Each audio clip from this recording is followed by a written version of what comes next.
Is Max playing the victim card as the feud with Russell escalates? Alonso pulls the nation card as he claims he would have gotten different treatment if he was British, and Sergio's Red Bull future is coming to an end. Do consider subbing to the channel. Let's get into the latest F1 news. In recent months, the world of Formula One has seen significant developments, especially concerning Sergio Perez and his future with Red Bull Racing. Sergio currently has a contract that extends until 2026, but the path ahead seems uncertain. Christian Horner, the team principal of Red Bull Racing, openly acknowledged a risky decision made earlier this year regarding Perez's contract, stating that extending it with months to go on his existing deal obviously didn't work. This revelation comes after a tumultuous 6 months post-contract extension, during which the team is now reportedly considering an early termination. When Red Bull opted to renew Perez's contract back in June, the decision drew some eyebrows. At that time, Perez was trailing significantly behind his teammate Max Verstappen by 62 points. The hope was that a new contract would instill a sense of job security, enabling Perez to perform at his best. Unfortunately, contrary to expectations, this strategy has not borne fruit. Reflecting on the situation, Horner shared, "At the time, Sergio was performing extremely well, citing that Perez had secured 4 podiums within the first 5 races of the season. The early contract extension was believed to be a catalyst for him maintaining that momentum. However, as Horner noted, which obviously didn't work. Despite the setbacks, Horner expressed immense appreciation for Perez's contributions to Red Bull. He recognized Sergio as a crucial team player, stating that he's been a fantastic asset throughout his 4 years with the team, playing a significant role in their Constructors' Championships and securing 5 Grand Prix victories. Moreover, the pairing of Perez and Verstappen last season set a record for finishing first and second in the Drivers' Championship, marking it as the most successful duo in the team's history. Horner empathized with Perez's frustrations, noting that no one feels the sting of disappointing results more than the driver himself. He remarked, "That's obviously been painful for him, the team, and we've worked tremendously hard to try and support him." He reassured fans and followers that they would continue to back Perez until the very end of the season.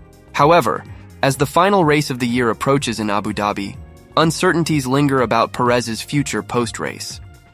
Horner chose to remain tight-lipped about Red Bull's plans for Perez after the season ends, with speculation ranging from a complete dismissal of the driver to a possible role for him as an ambassador for the team. In the ever-evolving landscape of Formula One, the discussion around driver contracts remains a colorful topic. If you're curious about the current contract status of every driver on the 2024 grid, you'll want to stay tuned for the latest updates. As we watch the unfolding narrative surrounding Sergio Perez, it's clear that in motorsport, decisions can lead to unexpected outcomes. Will Perez bounce back from this season's challenges? Only time will tell as fans eagerly await the conclusion of this gripping saga on the racetrack.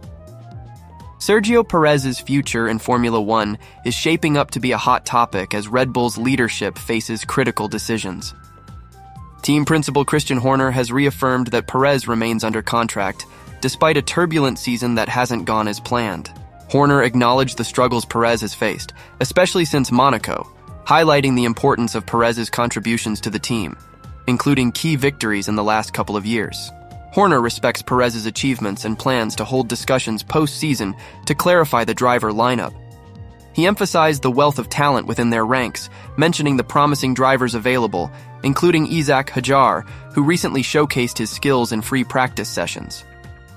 However, until they have a clear understanding of Perez's intentions, speculation about any lineup changes is premature. In another layer to this unfolding story, there are whispers suggesting that Perez should consider a peaceful exit from Red Bull ahead of the 2025 season. It seems there's growing tension within the team that could push for changes in their driver composition.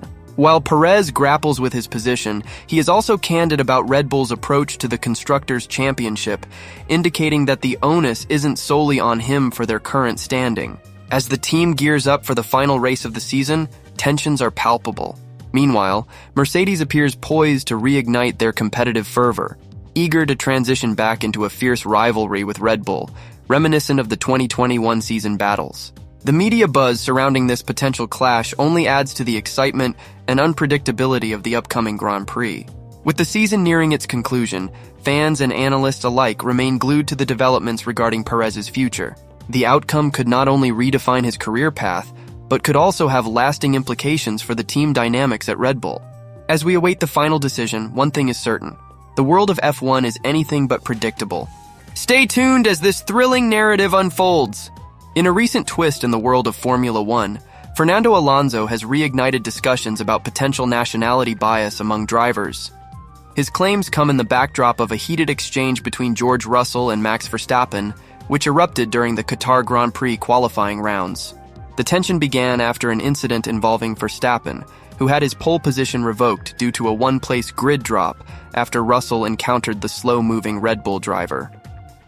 Both racers were on cool laps, but the steward's decision shifted the spotlight, promoting Russell to pole position. This incident sparked a fierce debate, not just about racing strategies, but also about fairness in decision-making.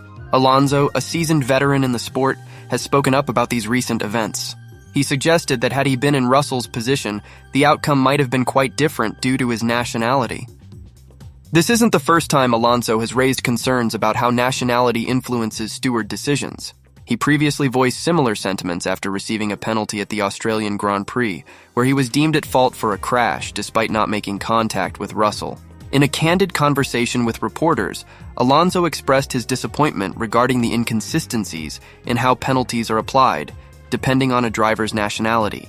He stated, "Sometimes when they apply a rule or penalty to someone, it's puzzling why the same logic doesn't apply in a different race or situation.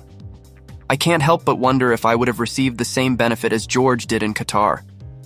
He continued to emphasize that these inconsistencies raise questions about fair treatment in the sport, noting examples from his own experiences. Alonso highlighted a specific incident at the Australian GP where he felt the penalty he received was unjust, claiming it was based on perceptions rather than actual contact. "If I find myself in the same situation as someone else, like George in Qatar, will I be judged the same way? That's what I sometimes ponder," he added. The rivalry between Russell and Verstappen continues to heat up, with reports suggesting that at a recent F1 driver dinner, both sat as far away from each other as possible, signaling the ongoing tension. Moreover, pundits like Martin Brundle have called on the FIA to get their act together amidst the back-and-forth clashes between these prominent drivers. As the season progresses, it will be intriguing to see how the FIA addresses these concerns and whether Alonso's remarks prompt a deeper examination of how nationality intersects with competition in Formula One. Will this acknowledgement lead to change, or will it remain a topic of heated debate? Stay tuned as we continue to follow the drama unfolding in the world of racing. Verstappen recently threw some sharp criticisms at George Russell, suggesting that the British driver displays two distinct personalities, one for the cameras and another behind closed doors. But not everyone agrees with Verstappen's take. Fernando Alonso, a veteran in the F1 world, was quick to defend Russell when asked about Verstappen's remarks. He responded firmly, stating, "No, I don't think so. I think George is a great driver and a great person. I'm good friends with George, and I don't believe he's showing different faces."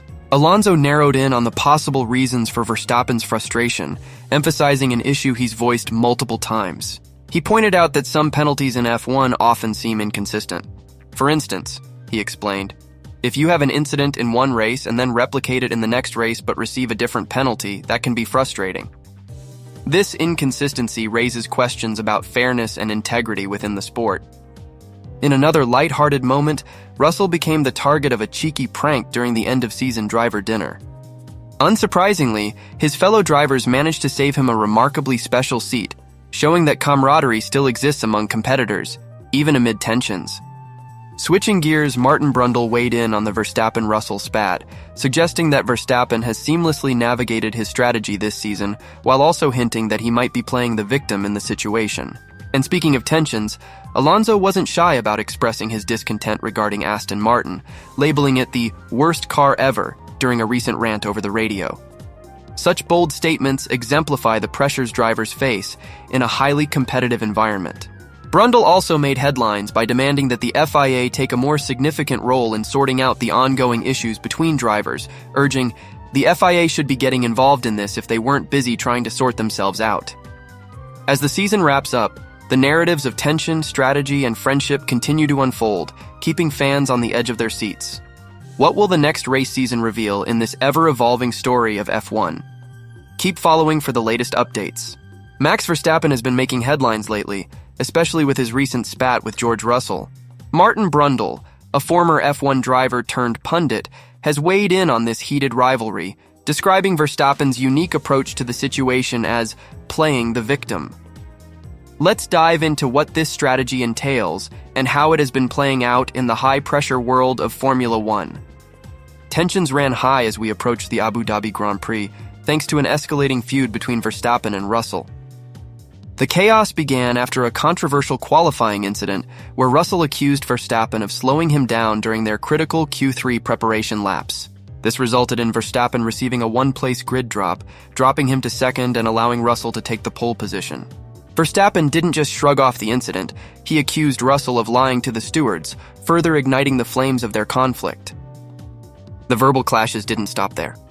Verstappen lashed out at Russell, labeling him a bully and a loser. To make things more intense, Russell brought up the controversial 2021 title decider in Abu Dhabi, which still looms large in fans' memories. One of the most striking moments came when Verstappen allegedly threatened Russell with a warning about a potential crash, which Verstappen vehemently denied. This back and forth not only exemplifies the cutthroat nature of F1, but also showcases how both drivers are playing to the cameras and their fans. According to Brundle, Verstappen has mastered the art of balancing aggression on the track with a victim narrative off it. He mentioned that Verstappen has everybody on the run. This strategy seems to be keeping not just the other drivers on edge, but also the media and fans. Brundle observed that while Verstappen has always been known for his aggressive driving, the added element of portraying himself as a victim off the track adds a new dimension to his approach. Brundle believes that Verstappen has figured out how to manipulate perceptions in his favor. He noted, he's got everybody on edge, whether it's media, whether it's other teams, whether it's particularly other drivers. The level of mind games at play is significant. By ramping up the narrative of himself as a victim, while being fierce on the racetrack, Verstappen has managed to shift attention and pressure onto others. The fallout from this rivalry extends beyond just words. After their intense exchanges, it was reported that Russell and Verstappen made a conscious effort to sit as far apart from each other as possible during an F1 driver dinner.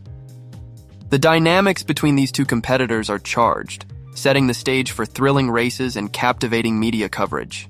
As we look ahead, how will this rivalry evolve? Will Verstappen continue to leverage this victim strategy effectively, or will it backfire? One thing is for sure. The world of Formula One thrives on drama, and this battle between Verstappen and Russell is far from over. Stay tuned for more updates, as both the racing and the narrative around these two drivers are sure to heat up as the season progresses. Ex-IndyCar and NASCAR star Danica Patrick is weighing in on the heated situation between Max Verstappen and George Russell, expressing her skepticism about both drivers' accounts of recent events. She emphasizes the importance of distinguishing between aggressive driving and bullying, stating, "I think that there's a difference between being aggressive and a bully. A bully is somebody saying something." Patrick elaborates that aggressive driving is part of racing, and fundamentally changing a driver's instincts is nearly impossible. Reflecting on the recent qualifying incident, she suggests that George wasn't intentionally trying to cause a crash.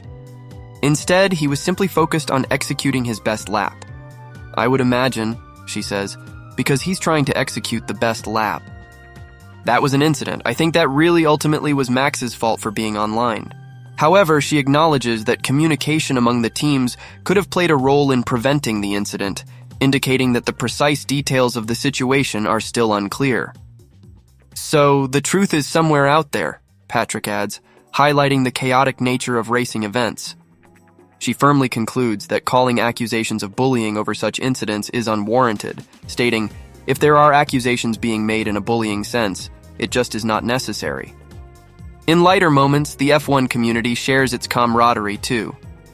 George Russell found himself at the center of a cheeky prank during the end-of-season dinner, arriving late only to be given a special seat by his fellow drivers, a playful reflection of the benign rivalries that exist off the track.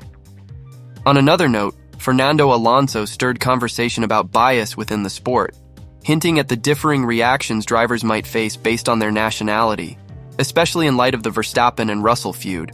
Adding fuel to the fire, Martin Brundle called on the FIA to step up and resolve the ongoing disputes instead of getting bogged down in internal issues. As the F1 season wraps up, fans continue to speculate, particularly on claims made by Russell suggesting that Verstappen threatened him during a recent conflict. With tensions still high, expect more drama as we head into the next racing season. Stay tuned for the latest updates and insights. Pirelli, the tire supplier for Formula One, has revamped its perspective on the recent tire failures that occurred during the Qatar Grand Prix. Initially suspected to be linked to the debris from a mirror, which had been run over by Valtteri Bottas, further investigation has pointed toward a different cause. The incident unfolded when Mercedes driver Lewis Hamilton and Ferrari's Carlos Sainz both experienced front left tire failures within moments of one another. This incident occurred on a day marked by scattered debris from Alex Albon's discarded mirror that was strewn across the track at the time. Initially, it appeared that the two punctures could stem from their run over that mirror debris. However, with the clock ticking and more detailed analysis conducted in the days following the race, the theory has begun to crumble under scrutiny. Simone Barra, Pirelli's chief engineer, has confirmed that their investigation is already deep in motion at their base in Milan. The goal is clear: uncover the root cause of these tire incidents. Early telemetry data has revealed something crucial. The pressure loss in both Hamilton's and Sainz's tires occurred before either car reached the debris on the straight. Reflecting on this, Barra noted, "Looking at the telemetry data, we have confirmed that the pressure loss was observed prior to Bottas hitting the mirror. This indicates that the punctures likely stemmed from different circumstances, either due to other debris on the track or untimely tire wear." The concrete details of the Qatar tires have only returned to Pirelli's headquarters recently, prompting extensive investigation efforts. Barra explained that they are set to conduct a variety of tests, including analyzing tire cross-sections, checking sidewalls, and assessing fatigue resistance. "We are conducting all necessary checks then, of course. We will share our findings with the FIA and the teams." However, as of now, we are still gathering data, Barra stated. The ongoing work could bring insights in the week ahead, although a comprehensive report is anticipated in about 2 weeks. In addressing whether the failures could be linked to the curbs in Qatar or other debris, Barra explained that discovering the precise cause is a central focus of their investigation. Stay tuned as Pirelli digs deeper into this matter. Any additional information could profoundly impact future races and tire strategies in the exhilarating world of Formula One. As we continue to unravel this ongoing mystery, let's dive deeper into the insights from Mercedes trackside engineering director Andrew Shovlin. He recently shared significant findings during the team's post-race debriefing. According to Shovlin, they have access to both comprehensive video data and on-car metrics. This evidence reveals the exact moment the mirror shattered, scattering debris onto the track. Interestingly, Shovlin noted something rather alarming. The tire pressure indicated that Lewis Hamilton began losing pressure before the mirror incident occurred. This observation leads to a pivotal conclusion. They believe it's unlikely that the damage stemmed from the mirror debris. However, Shovlin cautions against dismissing the possibility of Lewis picking up other debris elsewhere. With tires subjected to extreme forces, particularly the front left tire at low sail, teams are forced to push their tire wear to the absolute limit. This kind of pressure makes them particularly vulnerable to damage, heightening the challenges during races. Thanks for watching. I'll see you in the next one.